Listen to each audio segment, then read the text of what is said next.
Hello everyone, Assalamu alaikum. This is Rubaya and welcome to back my another video. So আজকের ভিডিওতে আমার আম্মু বানাবে পাঁচমিশালি সবজি দিয়ে চাপা শুটকি। এর জন্য প্রথমেই যেসব সবজিগুলো আমরা নিয়েছি এর মধ্যে আছে বেগুন, আলু, তারপরে কলমি শাক, তারপরে কাঁঠালের বিচি। এর জন্য প্রথমে একটা প্যানের ভিতরে তেল দিয়ে নিব, তারপরে পেঁয়াজ দিয়ে দিব অ্যাজ অলওয়েজ। তারপর পেঁয়াজটাকে ভালো করে ভেজে এর মধ্যে চাপা শুটকিগুলো দিয়ে দিব। তারপরে চাপা শুটকি পেঁয়াজ একসাথে ভালো করে ভেজে নিতে হবে, ঠিক এরকম করে। তারপর যখন চাপা শুটকি পেঁয়াজ ভালো করে ভাজা হয়ে যাবে এর মধ্যে পানি দিয়ে দিতে হবে পরিমাণ মতো।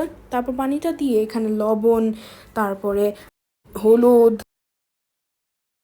এরপর এখানে মরিচের গুঁড়া দিয়ে দিতে হবে পরিমাণ মতন। যেহেতু আমরা ঝাল বেশি খাই তাই আমরা বেশি মরিচের গুঁড়া দিয়েছি, আপনারা চাইলে পরিমাণ মতন দিবেন আপনাদের অনুযায়ী। তারপর এখানে ধনিয়ার গুঁড়া দিয়ে দিতে হবে পরিমাণ মতো। এরপর সবগুলো মশলা ভালো করে কষাতে হবে। যখন মশলাটা এরকম কষা কষা হয়ে যাবে তখন এর মধ্যে ডাঁটাগুলো দিয়ে দিতে হবে। তো এখানে ডাঁটাটা দিয়ে ভালো করে নেড়ে চেড়ে এখানে পানি দিয়ে ঢাকনা দিয়ে ঢেকে 50%-এর মতন ডাঁটাটাকে সিদ্ধ করে নিতে হবে।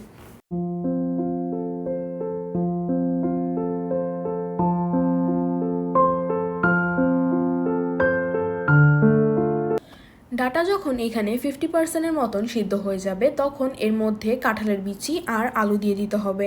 তারপর কাঁঠালের বিচি আর আলুটাকেও ভালো করে সিদ্ধ করে নিতে হবে।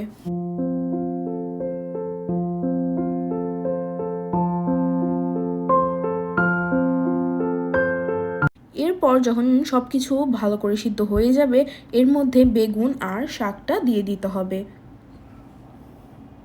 শাকের হিসেবে আমরা এখানে কলমি শাক ব্যবহার করেছি।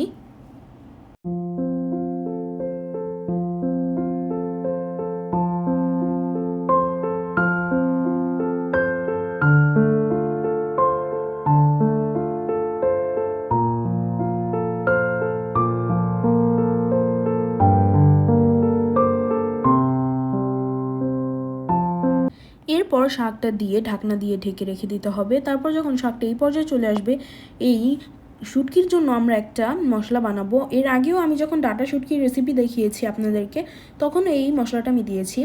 এখানে কাঁচামরিচ, রসুন আর পেঁয়াজ, আপনারা চাইলে এটা পাটায়ও করে নিতে পারেন বা ব্লেন্ডারেও করে নিতে পারেন। আমরা এখানে শর্টকাট করে একটুখানি ছেঁচে তারপরে যখন পেস্টটা এইরকম হয়ে যাবে, বেশি পেস্টও করা লাগবে না আবার বেশিও আনামানাম রাখা যাবে না, যখন এরকম হয়ে যাবে তখন আমরা শুটকির ভিতরে এটা দিয়ে দিব। আর এটা একদম লাস্টের পর্যায়ের মধ্যে দিতে হবে, 10 মিনিট আগে এটা দিয়ে দিতে হবে। তারপরে দিয়ে ভালো করে নাড়াচাড়া দিয়ে তারপর এই পর্যায়ে শুটকিটাকে 10 মিনিট চুলার আঁচের মধ্যে রেখে দিলেই হয়ে যাবে আমাদের শুটকি। আর আমাদের শুটকি একদম রেডি। এখন জাস্ট একটা পাত্রের মধ্যে ঢেলে নিব।